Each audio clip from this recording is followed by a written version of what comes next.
mga chusero, mga boss, mga pops. Welcome back to Archus Alonso Motovlog.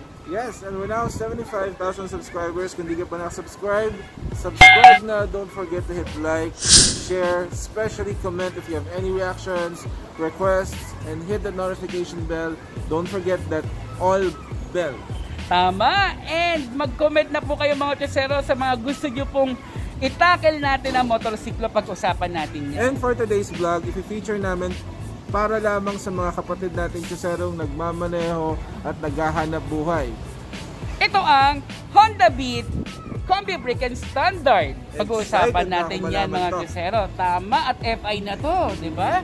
So ngayon, kausapin natin ang isa sa mga marketing assistant na si Sir Christian dito sa Honda Flagship upang malaman natin ang lahat ng detalye ng Honda Beat. At may sabihin ka pang isa, di ba? And of course mga chusero, no, nakikiusap po kami ni Walo na sana po supportahan nyo po ang ilalabas po namin na pinaka the best na color enhancer for motorcycle. Watch out for that. Yes, so pasok na tayo. In 5, 4, 3, 2, 1.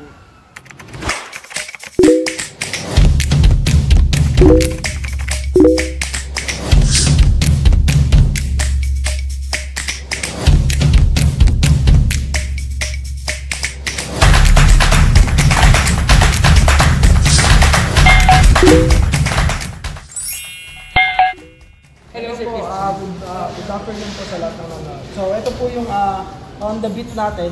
Honda Beat Combi po siya. Yung price niya po ay 71,050. Wow, okay. So, yung down payment niya naman po is murang-mura lang po, 4,000 po. May motor ka na po agad.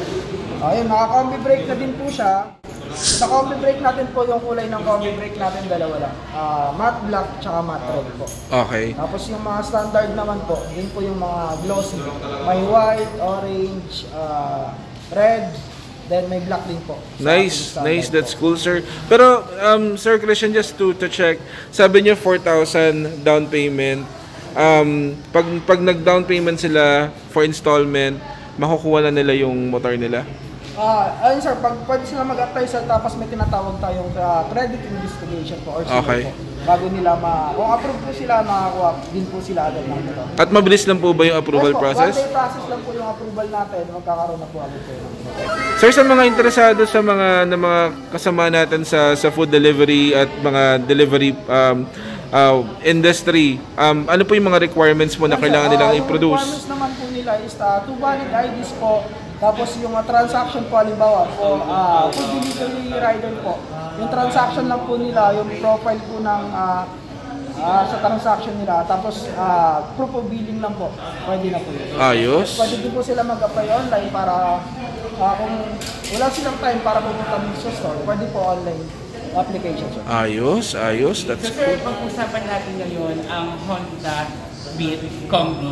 So sa headlight naman po natin, ito po automatic headlight on na po lahat po ng units ni Honda or ako kung tawagin. Paano automatic headlight, sir? Sir? Pagbukas natin ng engine po, nakabukas din po yung ilaw po natin. Good Tapos, halogen pa lang po sir. Okay, okay. Tapos sir, yung sa ano naman natin, sa gulong, tubeless po. Okay. Tapos naka-disc brake po yung unahan po natin. Disc brake, nice. Ang stylish na itsura niya sa harap. Okay. Very slim. Correct. Tapos dito naman po sa panel po natin, ayun po, ito po yung idling stop natin. Okay. Tapos yung push start, busina po, tapos yung sa headlight po natin, tsaka signal light po natin.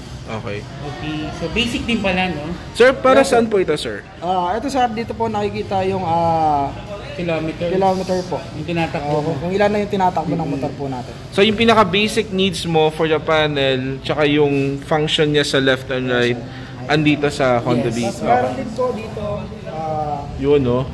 Parking brake po. Wow! Nandito po sir. Parang trademark na siya ni Honda Scooter, sir, no? Tapos sir, ito po, nandito po, may lagayan po tayo dito. Tapos dito po, may, nandito naman po yung sa key operation po natin.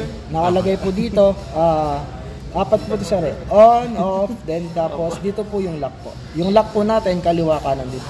Nice, nice, yes. Nice. Tapos, syempre sir, kung alis na po tayo, ilalak po natin para hindi po halimbawa, yung mga batang parang anti-theft, tsaka anti-sira. So bagay na bagay talaga ito sa mga kapatid natin sa hanap buhay, no, sir? Tsaka No? mas mababa.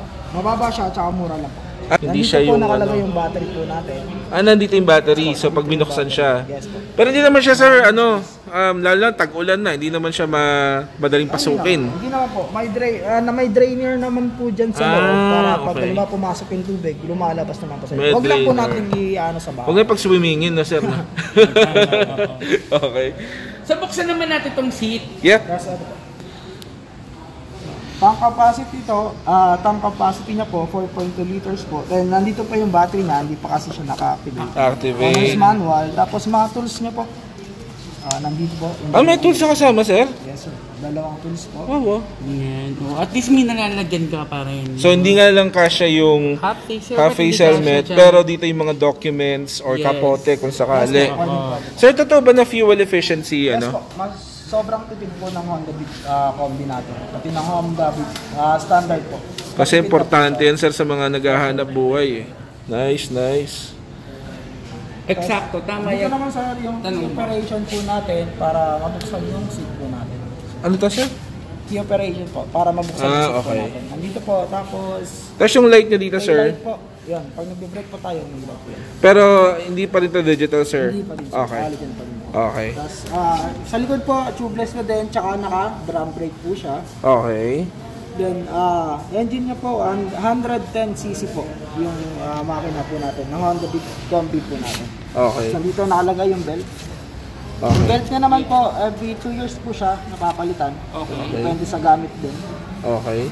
At ESP pa rin po, ibig sabihin, energy efficient siya, environment friendly, at mahina ang hatak. Dito Mahina naman at po tahimik yung, ang makina. kickstart po. May kickstart po tayo. Wow! Okay, So, bukod importante. sa push start, may kickstarter. Yun ang importante. And then namumalo na nakakatuwa dahil napakadami nagsasabi na ang Honda Beat daw ang pinaka matipid pagdating sa gasolina. Pero bukod sa pinakamatipid sa makina, sa gasolina, ang decal naman niya, sir, bago ba to? Yes po, bagong model. Bagong model. So, ilan po ba yung variants ng Honda Beat, sir? Honda Beat Combi sir, dalawang ano lang po yun, dalawang kulay lang po. Red tsaka matte po. Tapos yung ibang standard naman po, yun sir, yung madaming kulay. So, may dalawa siyang klase, sir. Standard tsaka combi. So, yung presyo po hindi naman po nagkakalayo. Yung standard po natin 67,550. Yung combi naman 71,50 po. Okay. So yung matanong ko lang yung standard. Pag sinabing standard, ano yung pinagkaiba niya dito sa Honda Beat Combi sa standard? Yung pinagkaiba niya naman po, hindi siya naka-combi brake, tsaka wala siyang idling stop. Wala siyang ano. Idling stop po. Anong brake system niya, sir? Yun sir, ito, combi brake, naka-combi brake, yung standard po hindi po. Pag binibrake sa likod lang. Yung standard brakes lang. Standard lang po. Okay. Display? Parang mga ganyan. Pero hindi naman, medyo hindi masyado naglalayo ang presyo. Pero mas okay na siguro kung combi na rin ako. Pero kung gagamitin mo sa panghanap buhay, I think mas marirecommend namin yung combi. Yes. Kasi mas safe. Mas safe ka. May dagdag safety features lang po yun. Sakto. Which is kailangan natin. Sa ano pa ba mabibili natin kay Honda? So sir, kung mga availability ng mga decals po, sir. Available naman po lahat ng unit namin ng Honda Beat. For cash and installment po, available po siya. Pwede po silang mag-walk-in sa branch o kaya mag-apply via online. So, one-day process lang po yung proseso namin dito sa Motoview. At kung magkaabusan, sir, may bayad ba yung reservation? Wala naman pong bayad yung reservation natin. Itong mga units na po na to, madami po siyang stocks. Hindi po siya nagkakaubusan siya. Sir, pwede po ba isama niyo po kami kung saan po yung medyo marami pang stocks na Honda Beat? Tika, dito tayo. Maraming stock si Honda flagship kasi nagpunta ako sa ibang dealers. Medyo kulang yung mga available models nila. So ito yung isa pang Honda. Honda Beat Combi na po. Wow! Then standard na po. So ito yung standard na sinasabi ni Sir Chris. Una natin ang presyo. Okay.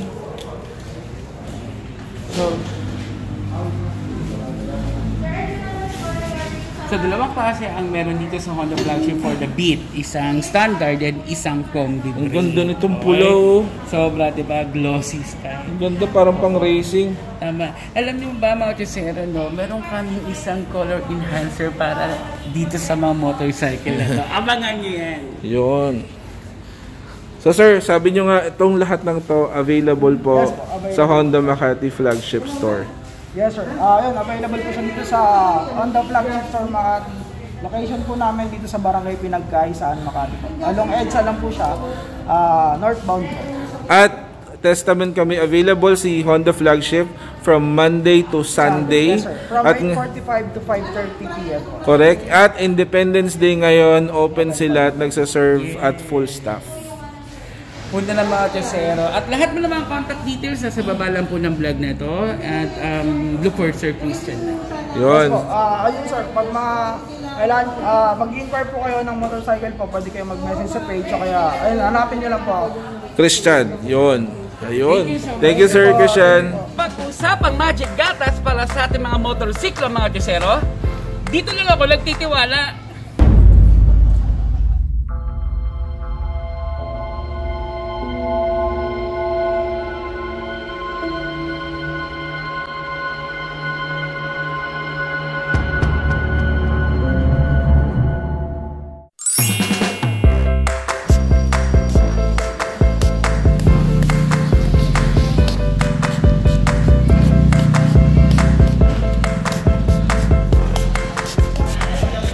A few moments later.